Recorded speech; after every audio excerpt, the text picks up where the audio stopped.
Materi kita kali ini kitab Safinatun Najah, terkait membahas tentang masalah hukum meminta bantuan dalam bersuci. Saya baca dulu kitabnya supaya dapat barokah kitab aslinya, baru kemudian kita membahas terkait dengan materi yang saya tulis. Bismillahirrahmanirrahim. Faslun utawi iki iku fasal. Al isti'anatu utawi piro-piro hukume jaluk tulung iku arba'u khisalin, ono papat piro-piro perkara. Pertama, mubahatun arani mubah oleh, wa khilaful aula nomor kali nulayani keutamaan. Nomor 3, wa makruhatun lan makruh. Nomor 9, wa wajibatun lan wajib. Fal mubahatu mongko utawi wenang, iya utawi wenang iku taqribul ma'i, nyedai banyu, wa khilaful aula lan nulayani keutamaan, iya utawi khilaful aula iku sabbul ma'i, ngesoaken banyu, ala nahwil mutawaddi ing atase sepadane wong kang wudu. Wa makruhatun lan utawi kang aran makruh, ya utawi makruh iku liman keduwe wong yagsilu kang masuk sapa man a'dha'ahu ing pira-pira anggotane wong. Wal wajibatu lan utawi kang aran wajib, jaluk tulung sing wajib, ya utawi wajib iku lil maridi keduwe wong kang lara, indal ajzi nalikone apes. Allah cekak ngopo. Hukum meminta bantuan dalam bersuci niki wonten sekawan. Pertama, mubah. Jadi jenengan jaluk tulung damel wudu niku jenengan jaluk tulung pertama niku mubah oleh, dengan catatan apa? Meminta tolong untuk mendekatkan air. Jadi air itu jenengan diminta apa, jenengan minta sama orang iku jaluk tolong jupuhno banyu, itu angsal boleh ya, boleh. Atau panjenengan karena napa niki selangi nglewer ya, itu mriki lah enak enten keran selangi nglewer karena tenggene ngandhap sementara jenengan nyekeli kangelan, maka boleh dicekelno selangi ya, dipegangi selangi niku angsal, niku kategori boleh. Yang kedua, menyimpang dari keutamaan KAP ya. Tapi tetap kemudian walaupun dilaksanakan ya ndak apa-apa, cuma iso jangan. Maksudnya lebih baik dihindari meminta tolong menuangkan air kepada orang yang berwudu, ini iso dihindari kalau memang dalam kondisi sehat ya, iso dihindari. Ya apa carane tetap wudu niku olahi awake dhewe nggih, polahi awake dhewe ini saged. Nomor 3, makruh, tidak disenangi menuangkan air kepada orang yang mandi. Wong adus didusi, itu hukumnya makruh. Mungkin manten anyar adusan, tapi adus-adusan manten anyar siji malih.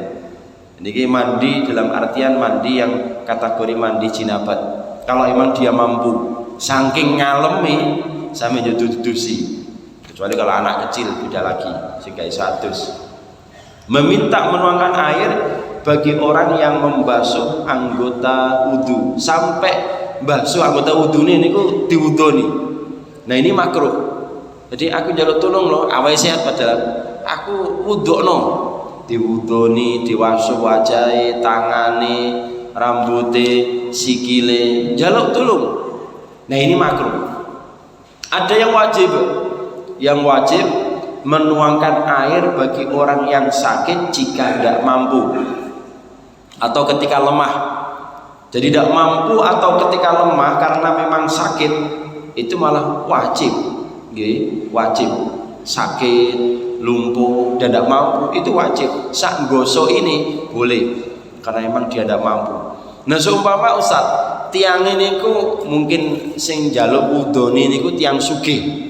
Akhirnya sing wudoni niki orang yang diminta untuk wudu atau membasuhkan ini, kemudian orangnya ya wani piro jadi.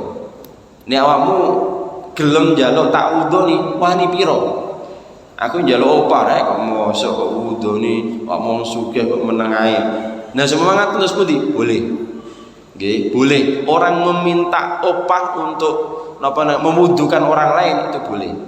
Jika terus perawat nih, itu kan sudah ada gajinya. Semama kok minta tips lagi, sampean njaluk tambah ini, njaluk tambah wudu nih, ya tambah ya. Boleh, boleh. Tapi ya standar, sing kira-kira wajar, tidak terlalu kata-kata. Keterangan tambahan. Wudu adalah salah satu hal yang harus dilakukan sebelum melakukan sholat. Wudu merupakan sarana untuk membersihkan diri dari hadas kecil, yang mana membersihkan hadas kecil adalah bagian dari syarat sah sholat, sehingga tanpa wudu sholat yang dikerjakan tidak sah. Tidak sah kalau orang sholat tanpa wudu. Maka saat orang akan berwudu atau bersuci kemudian minta tolong untuk mendekatkan menambah air, hukumnya diperbolehkan asalkan tidak mengganggu aktivitas orang lain. Catatannya nih, jadi kalau ada orang itu meminta mendekatkan wudu atau air wudu niku dengan catatan tidak mengganggu aktivitas orang lain, tidak ganggu wong liya. Nek ganggu ya jangan. Beda saat untuk menuangkan atau mengalirkan ke anggota tubuh sehingga menyuruh kepada orang lain untuk berwudu, ini sudah menjadi bagian khilaful aula atau menyalahi aturan dalam berwudu. Jadi awak sehat, kalau sampai akan ternyata ijek jaluk diwudoni, itu ndak apik. Awak sehat mampu, ternyata kok ijek jaluk bantuan. Berikutnya, saat sudah menyuruh hingga membasuh anggota tubuh yang dibasuh, hal ini tentunya sudah merepotkan orang lain, maka hukumnya sudah menjadi makruh. Mampu awake sehat jaluk tulung diwudoni niku makruh. Semua hukum berlaku bagi orang yang sehat atau tidak sakit atau cacat, dan wajib bagi yang sakit atau cacat menuangkan wudu jika dalam keadaan lemah atau tidak mampu. Jadi kalau emang sakit, lumpuh, sakit tidak bisa apa-apa, tidak bisa gerak, ya monggo jenengan wudu nih, keluarga nih diwudu nih. Biasanya ngaten niku nek jaluk diwudu niku tanda-tanda wis nikmati entek. Makanya jenengan piye enten tiyang sakit kok wis gak doyan mangan, sakit nek dipangani malah mutah malah balik, niku tanda-tanda berarti nikmati wis entek. Nek nikmati wis entek berarti alamat wayahe mulai nanggone semolo warung niku nang cepet-cepet ngubungi Pak Mutin. Pak Mutin niki keluarga kula kadose kok wis mulai mendekati hari-hari nopo? Hari-hari wis kaya anis gak ono. Yo, biasanya Mutin kan mesti menyarankan, kamu mungkin ya wis dikubur ya guru mati dikubur. Ya ditalkin atau diwacaaken surat nopo bisa dengar. Oke, berbeda halnya ketika anggota tubuh orang lumpuh atau berbahaya ketika terkena air, misalnya yang berparah penyakit atau kondisi kesehatan. Dalam keadaan demikian, kewajiban wudu dan mandi besar baginya diganti dengan tayamum. Jadi kalau memang tidak mampu atau tidak bisa pakai air, dia pakai tayamum. Tayamum kalau menurut Imam Syafi'i hanya cukup 2, dan semua mazhab memang mengatakan niat membasuh wajah, kemudian tangan sampai sikut kanan kiri. Kadang seringkali keliru, kiri dulu baru kanan. Ya kalau soal boleh tetap boleh, tapi urutannya tidak ngaten. Nah kalau Imam Hanafi cukup wajah kemudian pergelangan tangan. Jadi Imam Syafi'i sampai sikut ya. Tapi kalau Imam Hanafi cukup demikian mawon. Jadi lebih simple.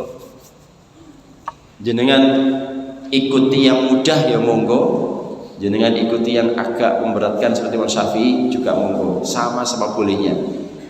Bagi yang ibu-ibu jika mungkin naik pesawat ditakdirkan oleh Allah Subhanahu wa taala berangkat haji dan umroh, Allahumma amin, termasuk bapak-bapak, itu ketika di pesawat baiknya tayamum, bukan wudu. Wudu jenengan ngentekno apa niki? Ngentekno banyu piro, sementara tenggene toilet itu terbatas. Jumlahi pesawat kan kuatah macam-macam, bisa ratusan. Itu kalau kemudian jenengan damel wudu entek, omane digawe jinabat, wah tambah buyar. Sehingga temriku biasanya toiletnya terbatas. Nah, jenengan bagaimana? Baiknya tayamum. Tayamum. Loh Ustaz, katanya tidak ada debu di pesawat. Kalaupun tidak ada debu di pesawat, panjenengan naik ke pesawat atau naik dari bawah ya, menuju ke pesawat sampai macam-macam, itu mesti jenengan bawa debu. Bawa debu, no awake dhewe bawa debu. Jadi jenengan tayamum dengan bajunya masing-masing boleh. Nek kira-kira gak enak karo njaluk tulung gegere kancane. Cuma aja get-get buwok mboten. Jadi gegere kancane plek, kemudian wajah, plek malih, kemudian tangan. Pun niku caranya. Insyaallah pun nanti ku praktekaken. Tinggal panjenengan pas kejadian kados ngaten silakan dipraktekkan. Pelaksanaan tayamum baginya sama halnya seperti pelaksanaan tayamum secara umum, yaitu mengusapkan debu pada wajah dan tangan. Jika tidak mampu melaksanakan sendiri, maka dapat meminta pertolongan orang lain seperti halnya praktek bersuci. Tidak mampu, silakan dimintakan pada orang lain. Dalam hadis riwayat Imam Bukhari disebutkan Anil Mughirah bin Syu'bah annahu kana ma'ana Rasulillah sallallahu alaihi wasallam fi safarin wa annahu dhaba li hajatin lahu wa anna Mughirah ja'ala yasubbu ma'a alaihi wa huwa yatawadda fa ghassala wajhahu wa yadayhi wa masaha bi ra'sihi wa masaha 'ala al-khuffaini. Dari Mughirah bin Syu'bah bahwa dia bersama Rasulullah sallallahu alaihi wasallam dalam sebuah perjalanan, lalu beliau pergi buang hajat. Jadi Kanjeng Nabi juga buang hajat seperti kita. Cuma memang Kanjeng Nabi tidak seperti kita pada umumnya, dalam artian nggih BAB, nggih pipis. Tapi ada yang menurut riwayat Kanjeng Nabi tidak pernah ngentut. Beda kalau kita. Kita ini bolak-balik ngentut. Menurut penelitian standar normal bapak-bapak atau laki-laki niku ngentutnya satu hari ini itu kurang lebih 15 kali. Ini bapak-bapak. Kalau ibu-ibu itu ngentutnya 12 kali. Lho kok benten? Niki selain sing error nggih, selain sing ngapunten, sing the sility error iku ndak masuk bahasan. Iki standar umum. Jadi rata-rata satu hari niku 15 kali apa-apa. Kalau ibu-ibu 12. Ditanya dan diteliti kenapa demikian, ngapunten. Karena the bokongi ibu-ibu luwe omboh, gede sehingga menekan nyantut itu lebih kecil. Bapak-bapak karena bokongi cilik sehingga menekan nyantut itu lebih besar. Tapi aneh dan luar biasa yang perlu kita tiru dari Kanjeng Nabi Muhammad SAW. Pernah dalam majelis kados ngaten iki. Dalam majelis enten sing ngentut tut gitu nggih. Nggih sing lintune jelas paham. Kanjeng Nabi ya paham. Terus Kanjeng Nabi menghargai orang yang ngentut. Soalnya sing ngentut boten purun wudu. Katakanlah ajenge salat kan. Sing napa niki sing ngentut mboten purun wudu. Kanjeng Nabi jane ngerti, sapa sing ngentut jane ngerti. Terus Kanjeng Nabi memberikan instruksi, wis ngene jamaah monggo. Dan memang Kanjeng Nabi ndak woro-woro, ayo sapa sing ngentut. Katanya mungkin ambune gak enak mboten. Ki ana sing ngentut, terus yo gak ana sing gak berdiri nang wudu mboten. Akhirnya Kanjeng Nabi perintahkan jamaah, monggo jamaah kita tajdidul wudu. Kita nganyar-nganyari wudu. Ayo wudu bareng kabeh. Wis padha kabeh, termasuk kula wudu seret. Hebatnya Kanjeng Nabi. Kanjeng Nabi gak menuduh. Entutmu ya mboten. Entutmu ya mboten. Jadi Kanjeng Nabi menghargai orang yang ngentut. Makanya sampai ngapunten nggih. Niki panjenengan ketika sholat di shaf awal atau shaf yang tidak bisa keluar, itu panjenengan ketika sholat itu kemudian batal lewat ngentut, itu baiknya jangan meneng, jangan duduk, karena khawatirnya apa? Dicuri gai. Wah, awakmu yo sing ngentut kate ambune gak. Jadi jenengan baiknya bagaimana? Melok sholat. Ya kecuali kalau memang ada kesempatan untuk keluar beda lagi. Tapi biasanya ngapunten nih, orang ngentut iku izin. Kate ambune gak enak, waduh. Jadi lungguh jenengan mriki sholat pertama. Mangkane kok ambune gak enak tiba wong iki kita sing ngentut. Timbangane ngaten, jenengan melok sholat. Melok sholat wis gerai. Ustaz, iki ngentut iku mboten mboten pisan to. Hani ngentute bolak-balik iki sing rada repot. Bolak-balik rada repot. Tapi jenengan semama ngentut sekali ambune gak enak wis menengai kemudian ikut sholat. Aja medal. Karena apa? Diapa-apano niku lho. Tiang ngentut iku izin. Tur ngentut iku ternyata larang. Nggih, ngentut iku larang. Panjenengan mungkin senate ngrasakaken ya apa ngentut iku kok larang. Wah, saaken. Tiang sebetulnya saged ngentut iku saaken. Enten niku tiang ngentut sak mangke niku saged ngentut iku 1,5 juta. Nah iku nek dipikno pengentutan. Nek 15 utawa 12 kali pengentutan 1,5 juta ping 12. Ya Allah, nikmatnya tiang niku saged ngentut. Mangkane sampai enten salah satu ulama yang bernama Hatim bin Asom atau yang mengatakan Hatim al-Asom. Piyambake iku nate ten gene peken. Piyambake nate ten gene peken di pasar. Niku sampai gara-gara nutupi aib tiang sing ngentut diunggah kali Gusti Allah, diangkat kali Gusti Allah, dadi waline Gusti Allah. Piyambake sadian ten gene peken di pasar sadian. Enten tiang estri ijek nom prawan. Niku ten gene yai niku. Yai tumbas buku mbek ngentut tut ngaten. Wajahe langsung wabang. Perawan ngentut nang gone ngarepe kiai. Wabang langsung izin. Ya Allah. Aku ngentut rek ya apa iki? Kiai krungu toga. Tumbas buku yai. Apa? Duku. Boten buku apa? Tuku pulpen.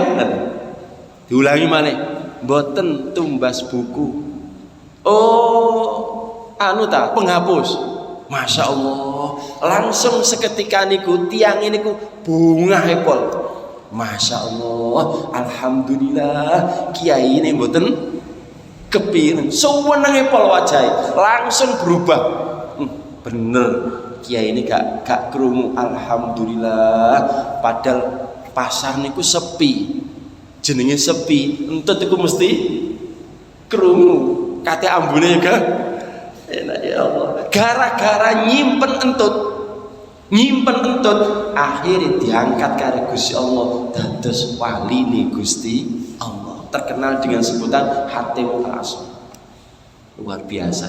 Jadi tuli, Hatim yang tuli. Padahal mboten tuli asine, mboten kopok mboten. Makanya panjenengan ya tiang ngentut gak usah Gak usah di woro-woro, jangan menenge ya Allah wis muga-muga entuti barokah. Allahumma amin. Ternyata ngentut niku nggih ngapunten iki bahasan masalah entut-entutan. Nanti kalau sampai akan entut itu ternyata menurut penelitian orang yang menghirup entut dinikmati entut itu enak maupun tidak enak itu ternyata bisa menyembuhkan penyakit dalam, bisa menyembuhkan penyakit dalam. Dosa es itu kula mboten bojo ini bisa menyembuhkan penyakit dalam yang ada dalam. Semakin entut gak enak tambah mantap. Tapi yo gak oleh nggih jenengan walaupun entute itu memang kan Al-Qur'an menyampaikan gini, apa namanya? Rabbana ma khalaqta hadza batila subhanaka faqina adzabannar. Semua yang diciptakan oleh Allah Subhanahu wa taala tidak ada yang tidak bermanfaat. Semuanya bermanfaat walaupun entut. Tapi ya senajan entut itu bermanfaat untuk orang lain atau untuk dirinya sendiri, semakin disedot tambah nikmat, itu tetap gak oleh kemudian ngentut ngarepe irungi. Wah, tetap gak oleh. Ya tata kramane entes ngentut biasa ngene dini mambu ya alhamdulillah. Makanya mbok gak usah gaya-gaya enten entut gak enak, ya disedot nek purun tambah sehat. Tapi nek gak purun ya ditutup diri. Terus gak usah anjene mambu sibuan sakno sing ngentut kalau sakno padahal orang sakit ngentut niku sehat. Iki perhatian nggih bagi keluarga bapak ibu pak sampe ngentat ngentut gak usah dirasani. Nanti kalau sampai akan wong alok bakal elok. Orang itu nek ngenyekan wong gak suwe kok melok dhewe. Wong ngenyekan kamu kok ngentat gak suwe sing ngelokno lho ngentut. Makanya gak usah alokan. Dan ternyata niku orang ngentut itu penelitiannya di samping orangnya tandanya orang sehat, terus sing nyedot insyaallah tambah sehat. Makanya kula nek enten tiyang ngentut wis meneng ae. Cek dirasakno alhamdulillah oleh kiriman saking Gusti Allah berupa rezeki entut disedot. Ngambune enak ya rek. Ngono iso malah diomongi. Meneh mana ya sing ngambune gak. Ya Allah, wes pun. Nah, Mughirah yang menuangkan air kepada beliau, kemudian beliau berwudu, mencuci wajahnya, kedua tangannya dan mengusap kepalanya dan kedua khufnya. Khuf niku kaos kaki dari kulit sing didamel kali tiang-tiang Arab. Orang Arab itu rata-rata tidak ada yang pakai sandal, tidak ada pakai sepatu. Jadi kaos kaki yang seperti kulit. Itu kalau panjenengan sudah wudu, maka nanti ketika membasuh semuanya kecuali kaki, itu tidak perlu dibasuh kakinya, cukup diusap kakinya. Karena apa? Kakinya sudah bersih atau suci, sehingga tinggal meneruskan perjuangan untuk mengusap mawon. Itu kalau kemudian pakai khuf, ya kaos kaki yang mirip sepatu. Nek jenengan damel sandal yang boten dicopot, damel sepatu kudu dicopot. Niki boten kaos kaki yang mirip sepatu yang bisa didamel kali tiang-tiang Arab. Karena di sana mereka kan padang pasir, sehingga pakai khuf itu aman. Nah, melalui hadis ini dapat kita ketahui bahwa minta bantuan kepada orang lain ketika wudhu diperbolehkan, hanya saja tetap disunahkan untuk dilakukan sendiri.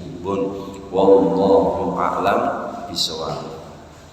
Ada yang buat pertanyaan wudhu di toilet itu kalau ditanya bagaimana atau boleh tidaknya, boleh. Jadi cuma memang para ulama itu tidak berkenan jika wudhu panjenengan di toilet itu mengeluarkan bahasa-bahasa yang terkait dengan Arab, apalagi doa. Kalau jenengan ada bahasa-bahasa yang terkait dengan Arab, apalagi itu ada doanya, baiknya di dalam hati. Makanya paling bagus tempat wudhu itu ada di luar. Tapi jika memang tidak ada tempat lain dan memang di situ ya monggo tidak apa-apa. Boleh wudu dengan jenengan ketika berdoa atau niatnya karena ada sebutan lafaz Allah. Nawaitu wudu al-rafil hadasil asghari fardhu ta'ala, karena ada Allahnya maka dalam hati terus kemudian jenengan setiap gerakan kan ada doanya. Kalau Imam Ghazali memang tiap gerakan ada doanya. Kalau dari Rasulullah SAW yang pernah kami sampaikan, yang pernah saya sampaikan di sini, masih ingat ya? Allahumma barik lana fi Rajaban, Allahumma firli dzambi wa wasi'li fi dari wa barik li fi rizki. Jenengan baca itu setiap gerakan semuanya.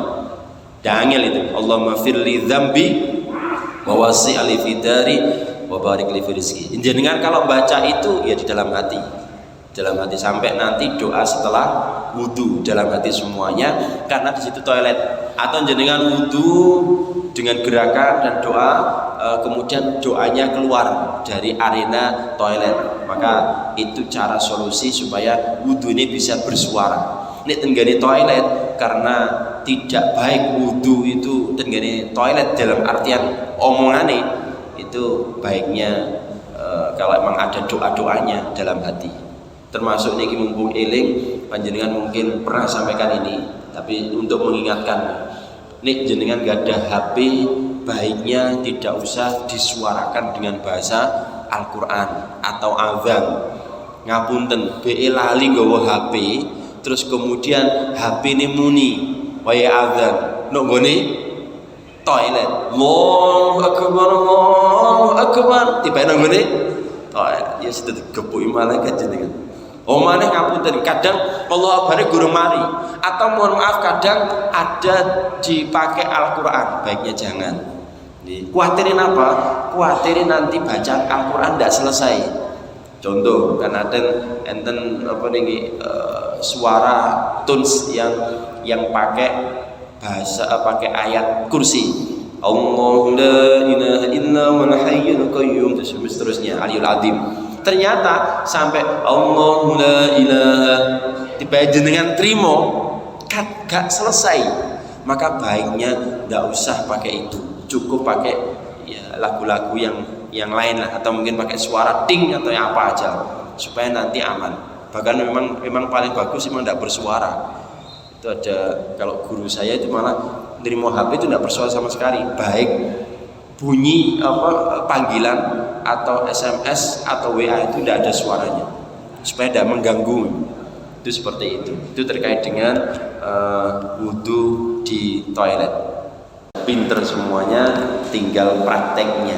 Intinya dalam pertemuan kita kali ini meminta bantuan dalam bersuci ada 4 boleh, kemudian nek iso dihindari, yang ketiga makruh, yang terakhir wajib diwudoni jika orang itu tidak mampu. Wallahu a'lam bishawab. Al-Fatihah. Allahumma shalli wa barik ala sayyidina Muhammad wa ala ali sayyidina Muhammad walhamdulillahi rabbil alamin. Allahumma ighfir lana dhunubana wa li walidina warhamhum kama rabbawna shighar wa li ashabil huquqi wajibati alaina wa li jami'il muslimina wal muslimat wal mu'minina wal mu'minat al-ahya'i minhum wal amwat.